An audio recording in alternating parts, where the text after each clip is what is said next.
아멘. 감사합니다. 우리 하나님의 말씀 같이 보겠습니다. 시편 6편입니다. 다윗의 시 인도자를 따라 현악 8째 줄에 맞춘 노래라는 제목으로 기록되어 있고요. 1절, 시편 6편 1절 제가 먼저 보겠습니다. 여호와여, 주의 분노로 나를 책망하지 마시오며 주의 진노로 나를 징계하지 마옵소서.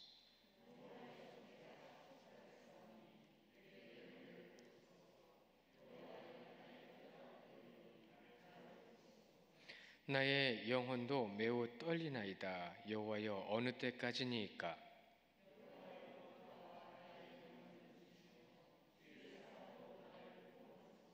사망 중에서는 주를 기억하는 일이 없사오니 수월에서 주께 감사할 자 누구리이까?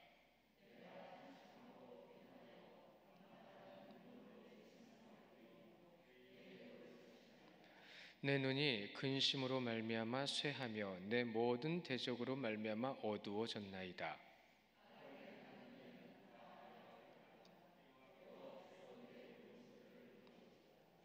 여호와께서 내 간구를 들으셨으며 여호와께서 내 기도를 받으시리로다. 내 모든 원수들이 부끄러움을 당하고 심히 떨며 갑자기 부끄러워 물러가리로다. 아멘. 다윗의 시입니다. 다윗의 시로서 오늘 6편은요, 우리가 앞에 전에 보셨던 4편의 말씀처럼 현악에 맞췄다고 했어요. 이 현악에 맞춘 것에 대해서 다윗은 또 8째 줄에 맞춘이라는 이렇게 제목을 붙였죠. 물론 이 BHS라는 성경이 있어요. 옛날 원문에 가까운 건 거기는 1절로 되어 있거든요. 근데 우리는 이렇게 그 주제와 제목을 통해서 의미를 더 깊이 생각할 수 있게 또 정리가 되어 있는데, 이 8째 줄이라는 말의 뜻은 그 줄이 8줄이 되어 있는 현악기가 있었어요. 그 현악기가 이 쉐미나라는 악기인데 그 악기로 하나님께 연주했다는 거예요. 다윗이 하나님을 찬양하기 위해서 얼마나 많은 노력을 했고요, 어떠한 모습으로 하나님을 찬양했는지를 제목만 봐도 우리는 잘 알 수가 있습니다. 그래서 하나님께 찬양하는 것에 있어서 악기를 사용하지만, 여러분, 하나님을 찬양하는 건 단순히 악기만으로 찬양하는 것은 아니에요. 우리의 삶으로도 찬양을 드릴 수 있는 거예요. 아니요, 삶으로 찬양을 드리는 게 맞는 거고, 그 중에 한 부분으로 하나의 방법이 악기로 드리는 거예요. 그러니까 여러분이 삶을 살아가는 것 가운데 믿음의 삶을 산다고 하는 것은, 여러분이 잊지 마세요, 여러분의 삶의 선율이란 뜻이 있잖아요. 그렇죠? 믿음의 선율이란 뜻이 있잖아요. 말이 있잖아요. 그런 것처럼 여러분의 삶의 모습으로 인해서 하나님을 찬양하게 되는 겁니다. 지금 다윗은 우리에게 그것을 계속 강조하면서 자신의 삶을 드러내주고 있어요. 우리는 마음을 다하고 뜻을 다하고 목숨을 다하고 힘을 다하여 주 여호와를 사랑하라, 이렇게 말을 하잖아요. 그것도 거기에서 사랑이라는 말에 찬양이라는 말을 같이 붙일 수 있어요. 우리는 그렇게 찬양해야 합니다. 왜요? 우리의 찬양과 삶을 받아주시는 분은 그분이시니까요. 오직 예수 그리스도. 우리가 그분을 향해서 나아갈 때, 오늘 시편 6편에서는요, 죄로 인해서 여호와께 사죄하는 참회의 기도라는 참회 시에 들어갑니다. 그래서 참회의 기도를 드림으로 인해서 하나님께 간절히 용서를 구하죠. 이 용서를 구하는 것 가운데에서 그가 보여주신 것으로 인해서 꼭 한 가지는 좀 짚고 넘어가는 부분들이 있는데, 그것이 이런 거예요. 바로 리더십입니다. 다윗의 리더십이라는 말을 많이 해요. 근데 이 다윗의 리더십은 사람들이 이 말씀에서 그가 어떻게 통솔을 했고 어떻게 사람을 대했고 어떻게 그가 대처해 나가는지에 대해서 많이 연구를 하거든요. 그러나 여러분, 다윗의 리더십은 거기 있지 않습니다. 다윗이 왕이 될 때까지도 그는 초라한 모습이었어요. 도망자의 모습이었고 배고픈 자의 모습이었어요. 그러한 삶을 살아갔던 다윗의 모습, 그가 하나님 앞에 어떠한 재능과 능력과 지식도 있지 않았던 사람이었던 것을 성경에서 우리는 확인할 수 있습니다. 그가 왕이 된 후에 정말로 많은 노력을 했죠. 노래도 만들고 여러 가지 연구도 하고. 그러나 그 연구는 여러분, 자신의 리더십을 위한 연구가 아니었어요. 오늘 말씀의 시작처럼 오직 그의 삶은 하나님을 찬양하는 거였습니다. 그러니까 그의 리더십의 시작은 하나님을 찬양하였다는 거죠. 사람들이 얼마나 조롱했는지 모릅니다. 다윗을. 그의 초라한 모습을 보면서 그가 하나님을 찬양하는 것이 하나님을 믿는 거라면 나는 그렇게 안 믿겠다라고 얘기한 사람도 있어요. 그러나 다윗은요, 신정정치가 무엇인지를 보여준 사람이었어요. 그가 하나님의 통치를 보여주기 위해서 그 자리까지 올라가도록 어떤 삶을 살았는지 여러분 성경에서 확인하신 바가 있습니다. 왕위에 올라가 있던 시간보다 왕위에 올라가기까지의 시간이 더 험난하고 길었고 괴롭고 고통스러웠어요. 왕이 돼서도 고통스러웠어요. 여러분, 요압이 다윗을 얼마나 괴롭혔는지 아세요? 다윗 말 안 들었어요. 말을 이렇게 하라 그러면 저렇게 하고요, 그렇게 하라 그러면 안 했어요. 그게 요압의 모습이었고 군대 장관의 모습이었어요. 다윗의 리더십이라고 얘기한다면, 다윗이 호령하면 누구나 다 일사불란하게 움직이는 게 리더십의 증거라고 생각을 하지만 여러분, 진짜 리더십은 거기에 있지 않습니다. 다윗이 하나님을 온전히 믿고 따를 때에 그들에게 하나님께서 용사들을 세워주기 시작하셨어요. 하나님이 세워주기 시작하셨어요. 근데 그들은 그 밑에 자복하여 들어갔습니다. 하나님의 통치를 알리기 위해서 그는 가장 먼저 무엇을 했냐면, 여러분이 잘 아는 것처럼 아무도 알아주지 않는 목동의 삶의 모습부터 하나님을 찬양했습니다. 그리고 나서 그가 왕이 되었고, 왕이 된 후에도 그는 하나님만을 찬양하기 위해서 모든 삶의 것에 노력과 모든 것을 동원했어요. 그것이 하나님이 세우신 왕의 모습이었습니다. 하나님이 세우신 왕의 모습, 그를 하나님께서 인정하셨어요. 그를 인정하기까지, 하나님께서 그를 인정하시기까지 그의 길은, 삶의 인생의 여정은 너무 비참하고 험난하고 괴로웠어요. 사실 그가 지은 죄도 많았지만 오늘 말씀 가운데서 그가 참여하는, 그가 회개하는 모습 가운데 포함되어 있지만, 이 시편 6편에서는 다윗이 어떤 모습으로 하나님을 찬양했는가라는 것을 이 참회 시를 통해서, 회개도 찬양입니다. 잊지 마셔야 돼요. 회개도 찬양이고 감사도 찬양이고 영광도 찬양이에요. 그러니까 여러분이 지금 예배하는 이 모습도 하나님을 찬양하는 겁니다. 그러면 하나님을 찬양하는 우리의 모습은 어떠해야 하냐는 거예요. 오늘 말씀을 전체적으로 볼 때에는 세 부분으로 나누어지는데요, 1절부터 3절까지 말씀에서 보시면 아주 처절하게 징계를 당하게 될 이 영혼, 이 육신이 지금 어떻게 하고 있다는 걸 보여주냐면, 떨리고 있다는 거예요. 두려워하고 있다는 거예요. 굉장히 고통스러운 것 가운데에서 호소하면서 주님 잘못했어요, 하나님 정말 잘못했습니다라고 주님께 그의 마음을 보여드리고 있는 거예요. 시편 6편을 그래서 왕의 사죄라는 제목을 붙이기도 합니다. 이스라엘의 왕입니다. 그는. 그래서 이스라엘이 지은 죄에 대해서 그것은 무엇을 해야 될 책임이 있어요? 그들을 바로 잡아야 될 책임이 있어요. 그러니까 그들이 지은 죄는 곧 누구의 죄인 거예요? 그들을 이끌어가야 될 지도자의 죄인 거예요. 그러니까 지도자로서는요, 무엇을 해야 되는 거죠? 하나님께서 세우신 자는 무엇을 해야 되는 거예요? 하나님께서 원하시는 것, 하나님께서 알려주신 것을 해야 돼요. 오늘 1절에 보시면 여호와여 주의 분노로 나를 책망하지 마시오며 주의 진노로 나를 징계하지 마옵소서. 이건 반복되는 거거든요. 이 반복되어지는 말씀 가운데서 보시면 책망이라고 하는 이 토키헨이라는 이 히브리 말하고 이 징계라고 하는 야사르라는 말은 다르지만 똑같은 뜻이에요. 잘못에 대하여 책망하소서. 근데 뭐라고요? 그렇게 하지 마옵소서라고 하는 거잖아요. 책망하지 말아주세요, 용서해 주세요. 근데 반복되어지는 것 가운데서 두 번째 이 징계라고 하는 야사르라는 말은 그 의미에 무언가 의미가 하나가 더 담겨져 있어요. 그것이 무엇이냐면 교훈입니다. 채찍질하는 거예요. 이 어려움과 고통을 통해서 주님을 더 알게 해 주신다는 거죠. 그러니까 우리에게 고통은 무엇을 의미하는지 우리는 잊지 말아야 되는 겁니다. 다윗을 포함한 이스라엘의 모든 죄악을 간절히 그가 회개하고 있어요. 이미 앞에서 보신 것처럼요, 시편 앞에서 보신 것처럼요, 이스라엘의 죄악은 너무 많아요. 내 자식이 죄악을 저지르고 있고요, 모든 이들이 그를 따르고 있어요. 그러니 그 가운데서 그가 지금 무엇을 생각할 수 있겠어요? 그러나 여러분, 다윗도 죄가 있어요, 없어요? 우리가 제일 잘 아는 다윗의 죄가 있잖아요. 밧세바 우리아 사건이 있습니다. 자, 그러면 이스라엘의 죄를 놓고 회개하는 다윗도 죄가 있는 사람이에요. 그럼 죄가 없는 사람이 있어요, 없어요? 없죠.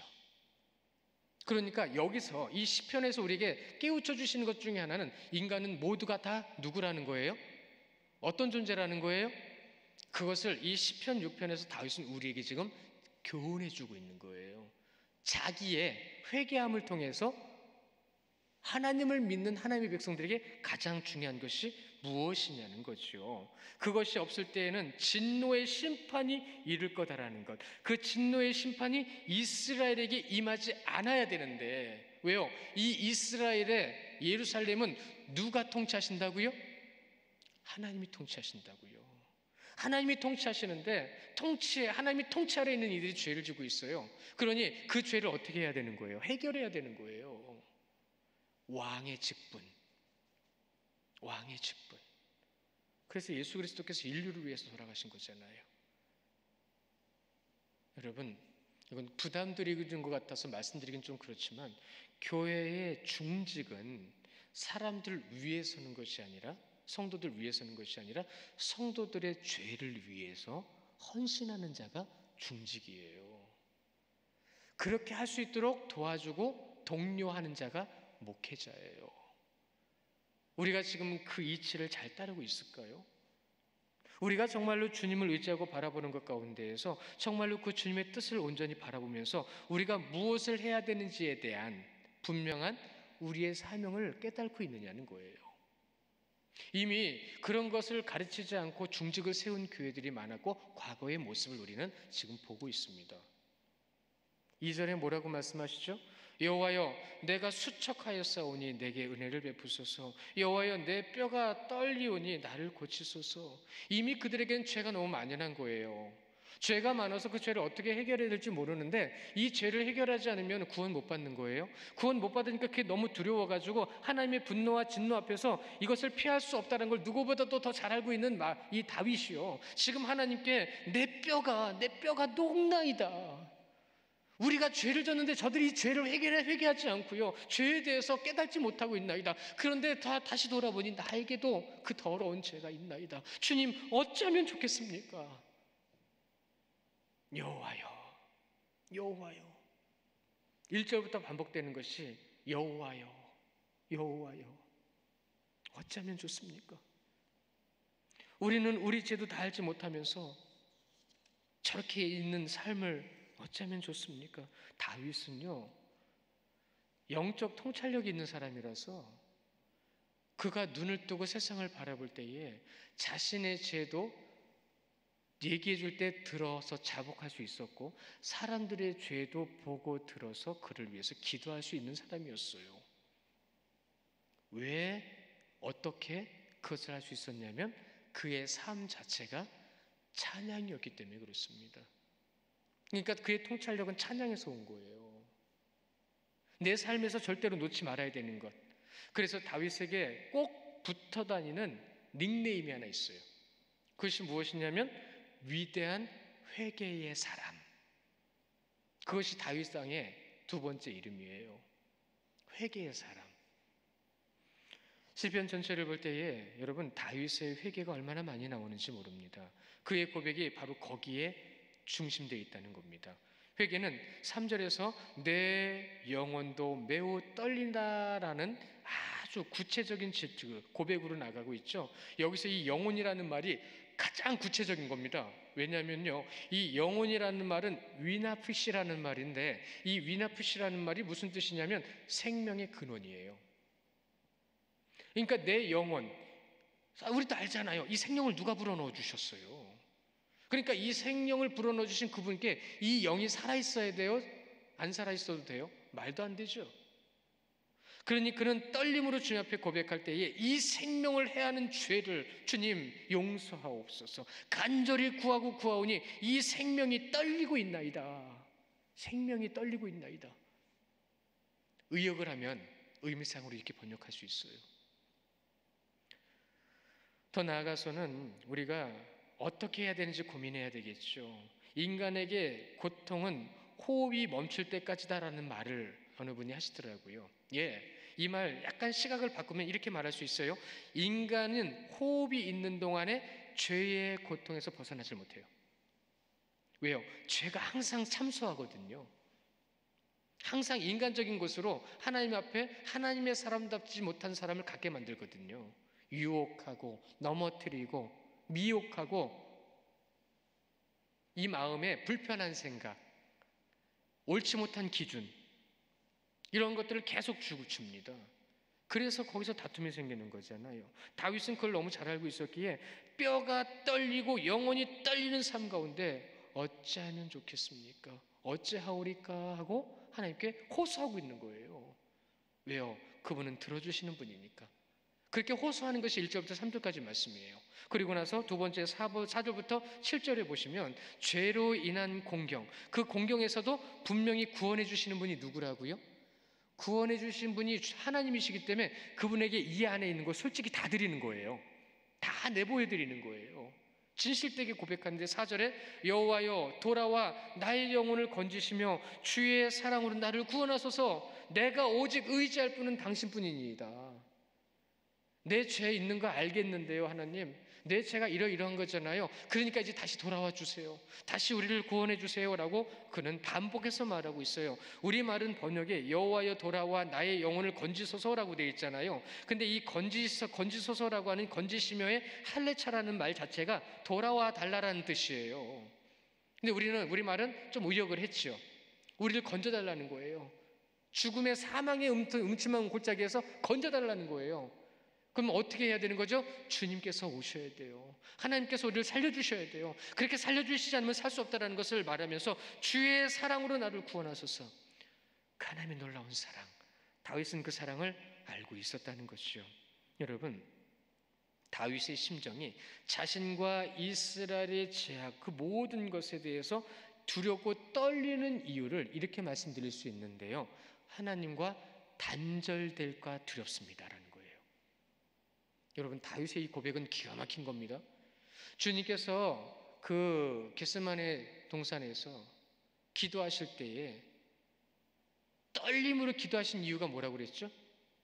왜 그 주님께서 그 땀방울이 핏방울 같이 떨어지도록 기도하셨다고 그랬죠? 그가 십자가에 못 박혀 돌아가시는 그 순간 저주받은 자의 모습으로서 하나님과 단절되는 그 순간을 주님은 참으실 수가 없으셨어요. 그것이 바로 하나님과의 단절의 두려움을 다윗은 알고 있었다는 거예요. 하나님과의 단절. 죄의식, 이 얘기를 참 많이 하죠. 죄의식이 있느냐 없느냐가 얼마나 중요한지 모릅니다. 여러분, 이 죄의식이라는 것에 대해서 여러분 깊이 상고해 보셔야 됩니다. 요즘은 사람들 입맛이 굉장히 자극적인 것에 길들여져 가지고 더 자극적이지 않으면 맛을 별로 맛있다고 생각을 안 한다고 하죠. 근데 그 자극적인 것이 더 자극적인 것으로 먹어서 맛있다고 느낄 때에 몸은 병 들어간다는 거예요. 병이 들어서 기능이 마비되고 망가진다는 거예요. 죄에 대해서 우리의 영도 그 이치와 다르지 않습니다. 죄가 많으면 많을수록 죄의식을 느끼지 못해요. 쉽게 그릇된 일을 해요. 그래서 하나님과 단절되는 그 자체가 죄의식을 잃는 거다라는 것을 다윗은 알고 있었기 때문에 정대로 하나님과 단절되지 않기 위해서 지금 무엇을 하고 있는 거죠? 눈물의 호소를 하고 있는 거예요. 단식을 하고 있는 거예요. 그가 얼마나 성숙된 신앙을 가지고 있었는지 우리는 그의 고백을 통해서 우리는 알고 있습니다. 세상에 유혹이 너무 많기 때문에 어떤 유혹이 넘어갔는지 모를 때가 있대요. 너무 많은 유혹들이 있어서 어떤 거에는 내가 넘어가 있는 것조차도 깨닫지 못할 때가 있대요. 지금 시대가 그렇다고 합니다. 다윗은 그 모든 삶 가운데서도 통찰력을 잃지 않을 수 있었던 것은 그의 삶 자체가 하나님을 찬양하는 삶, 그는 초라한 삶을 살았어요. 그가 누렸던 삶 가운데 진짜 대단했고 부귀영화를 누렸던 건 잠시였어요. 그럼에도 그는 절대로 하나님을 버리지 않았습니다. 아니요, 하나님께 앞에 떠나지 않았습니다. 하나님 말씀하셨죠. 나를 버리는 자는 나도 그를 버릴 것이요, 나를 부끄러워하는 자는 나도 그를 부끄러워하리라 말씀하셨어요.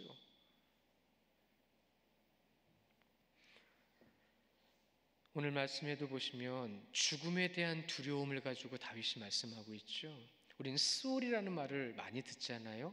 이 스올이라는 말이 원문의 뜻 말 그대로 쓴 거예요. 그래서 히브리어의 스올이 쇠올입니다. 쇠올. 쇠올이 이제 스올이 된 건데 어둠의 권세가 있는 곳, 어둠의 권세로 나가는 곳, 그것이 스올입니다. 그 사망과 스올의 죽음을 바라보면서 탄식하며 눈물을 흘리는 그 눈물 자체도 다윗은요 하나님께 드리는 찬양이었다는 거예요.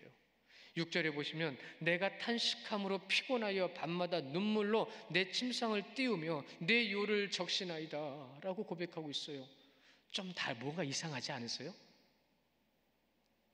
다윗이 아들 때문에 도망갈 때 그 광야에서 밤마다 어떻게 했다고 했어요? 단잠을 잤다고 그랬잖아요.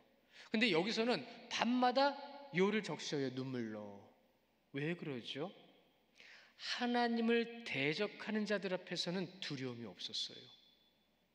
그러나 내 안에 있는 죄와 하나님의 백성들의 죄 앞에서는 잠을 이룰 수가 없었어요. 그러니까 다윗이 얼마나 괜찮은 왕이었는지 우리가 알 수 있는 겁니다. 우리도 7절에 보시면 내 눈이 근심으로 말미암아 쇠하며 내 모든 대적으로 말미암아 어두워졌나니 라는 고백을 할 수 있었으면 좋겠어요. 그러한 죄악 때문에 내 마음이 문드러지고 내가 지금 힘들어서 어려워할 때 내가 힘들어하는 모습을 보면서 대적들은 너 하나님 앞에 저주받아서 그런 거야, 네가 잘못한 게 많으니까 힘들지 잠도 안 오지 라고 대적들이 공격하고 있는 거예요. 그 공격함 속에서 그의 마음이 어두워졌다라는 표현인 거죠. 우리도 주님 앞에서 이러한 자리에 내몰린다 할지라도 다윗의 모습처럼 절대로 흔들리지 말아야 합니다. 흔들릴 수 없는 존재이어야 돼요. 말 한마디에 환경 때문에 쉽게 마음이 움직이고 누구 말이 옳은지 모르겠고 그래서 화도 나고 분도 나고 무엇을 해야 될지 몰라서 두렵고 떨림. 여러분, 여기서 나오는 두렵고 떨림이라는 것은 의미가 없는 거예요. 죄 앞에서의 두렵고 떨림이 의미가 있는 거예요. 중요한 거예요. 끝으로 8절부터 10절까지 보시면은 여호와께 사죄함을 통해서 다윗이 무엇을 가졌냐면 분명히 회복해 주실 거야. 분명히 나는 승리할 수 있어. 왜? 하나님께서 그렇게 해주실 거니까. 이렇게 하면서 끝납니다. 다윗의 기도는 참 좋은 본이 되고 있어요. 죄에 대한 회개, 하나님께서 말씀하신 언약을 그대로 이행하는 겁니다. 나에게 부르짖으라, 내가 응답하겠고, 나를 찾으라, 내가 너를 찾아가겠고. 그것을 그대로 지금 다윗은 삶으로 나타내면서 그것 자체가 찬양이 되고 있는 것을 솔직한 고백, 어디 앞에서요? 죄 앞에서요. 솔직한 고백을 하고 그 심정을 진실되게 하나님께 고백함을 통해서 여러분, 혹시라도 무엇을 놓고 기도해야 될지 모르겠을 때에는 나를 돌아보세요. 하나님, 기도가 안 되네요? 하나님, 내가 기도를 못하고 있네요? 하나님, 제가 어떻게 하면 좋으시겠어요? 성경에도 분명히 말씀하셨죠. 주님이 아무 말 안 하실 때는 너희는 잠잠할지어다 라고도 말씀하셨어요. 그 말씀의 뜻은 주께서 하실 때 하실 일이 있으니 그것을 기다리라는 뜻이에요. 그런데 그 말에는 어떠한 의미가 있어요? 흔들리지 말고 오직 주만 바라보라. 그것으로 인해서 주님께로 나가는 다윗의 모습도 오늘 여기서 확인할 수가 있는데, 무엇으로요? 확신으로 나에게 응답하실 거다라는 겁니다. 하나님께 구한 것이니 하나님께서 응답하실 거다라는 것은 너무나도 당연한 것이니까 내가 주님께 부르짖나이다, 내가 당신께 부르짖나이다, 다른 이도 아니고 오직 여호와 하나님께 부르짖나이다, 응답하소서, 믿습니다, 아멘, 이러고 끝난 거예요. 여러분, 오늘 이 시편 6편 잘 보세요. 응답에 대한 얘기는 한마디도 없어요. 응답해 주셨다라는 말은 없어요. 그런데 다윗은요, 어떻게 끝나고 있다고요? 믿습니다. 단호한 어법이에요. 아주 강한 어법이에요. 내가 당신을 믿나이다. 그것이 9절에 보시면 이렇게 되어 있는데요, 들으셨으며 라는 말이 있죠. 거기에 보면 또 받으시리로다라는 말이 있죠. 이 말이 바로 그 뜻입니다. 하나님께서 들으셨다라고 하는 이 말은 완료형으로 기록됐어요. 들으신 거예요. 그리고 난 다음에 받으시리로다라고 하는 말은 미완료형이에요. 이건 왜 미완료형이냐면 내가 앞으로도 주님께 구할 것이니까 앞으로도 주님께서 응답하실 겁니다. 여기까지 나간 거예요. 다윗의 고백은요.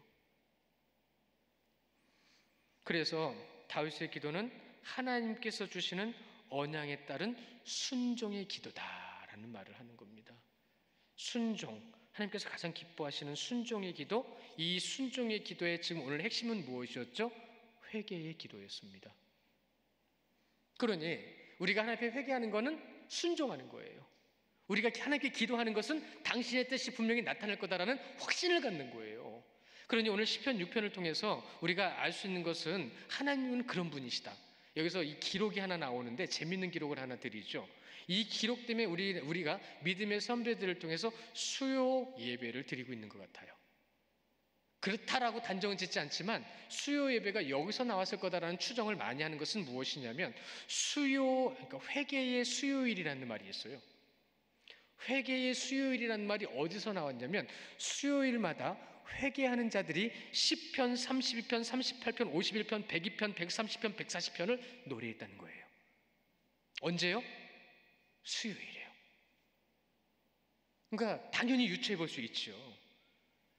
그러면 우리는 수요일날 사실 뭐 해야 되는 거예요? 회개해야 되는 거예요. 그러나 여러분 잊지 마십시오.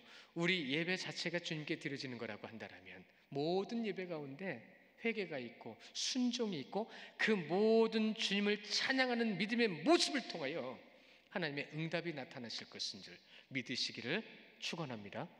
이 시간 우리 함께 잠깐만 기도하기 원합니다.